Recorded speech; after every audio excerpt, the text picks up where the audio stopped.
In this video I will explain you how to find out the duplicate strings from the given array. So we have one array, string array, and we have to find out the duplicate elements present in the given array. So I have basically I am using Java language. I have created one class duplicate string methods, and I have created one main method, and in the main method I have taken one string array in which we have elements like Java, C++, Python, C, Java, C Sharp, C, and we have integer count this variable, and we have just declared it not initialized as of now. So we will initialize it as per the need, and then we have one for loop. So this is the first for loop that we have, and in this for loop we have taken integer I is equal to 0, I less than array dot length. So this is the array that we are taking the length of it, which means the length of this array is 7. So it will run from 0 to I less than 7 I plus plus. So then we have inside the for loop we have count is equal to 0. So we have initialized count is equal to 0. Why? So I will explain that later. So after each iteration we have to reinitialize it. So that's why we have initialized at the beginning of the second for loop.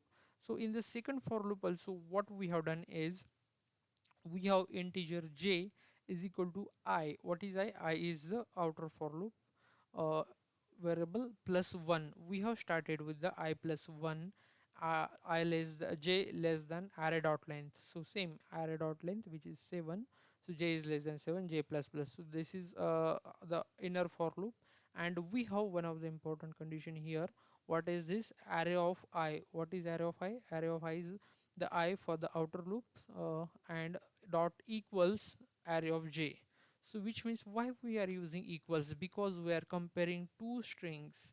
So for comparing two strings we use equals. Basically if it is a array, if it is a numbers or characters, then we will simply use double equal to instead of using equals. So those are the strings, that's why we are using equals method. So this is important string method to compare the strings. Okay, so when array of I, so when array of I will be 0, which means we will be having Java as a first element, because it follows indexing, that's why the first element will be on the 0th place. So array of 0 will be Java dot equals array of j. What is array of j? J is I plus 1, which means on the first place. What is on the first place? C plus plus. So when this condition satisfies, so here it's not satisfying, then for the inner loop will keep executing till the value is array dot length, which means 7. So for the second position it will check Python, Java dot equals Python, no. Java dot equals C, no. Java dot equals Java.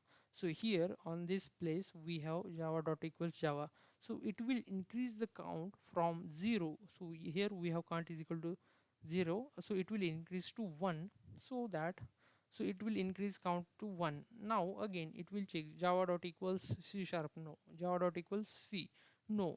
So from the element it will check for the further elements.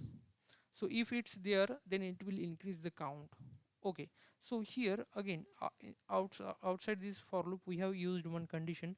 If count is equal to 1, what it means? When count is equal to means 1, means we have this same element two times in the given array. So if it's two times, which means it's a duplicate element inside the array.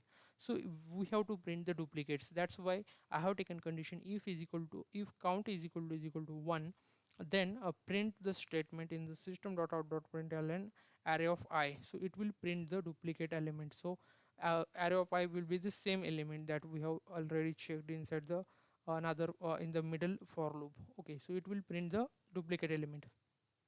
So again for the second condition, array of I will increase from 0 to 1. For the first position we have C++.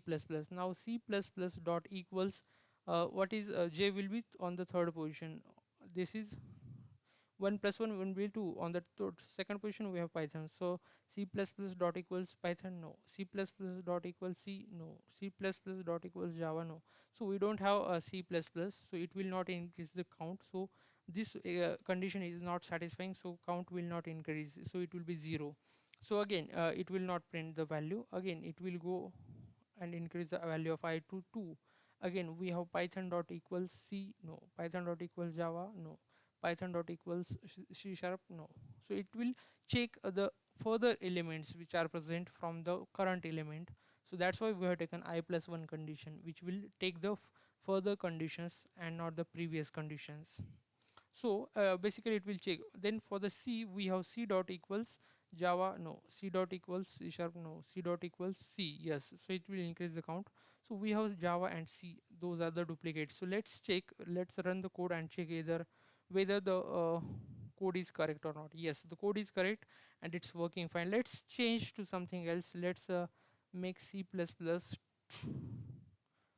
two times and replace c as a c plus plus, and let's run it. It should print now c plus plus and java. Yes, the code is working correctly. So this is how we will find out the duplicate strings from the array. Yeah, that's it. Thank you.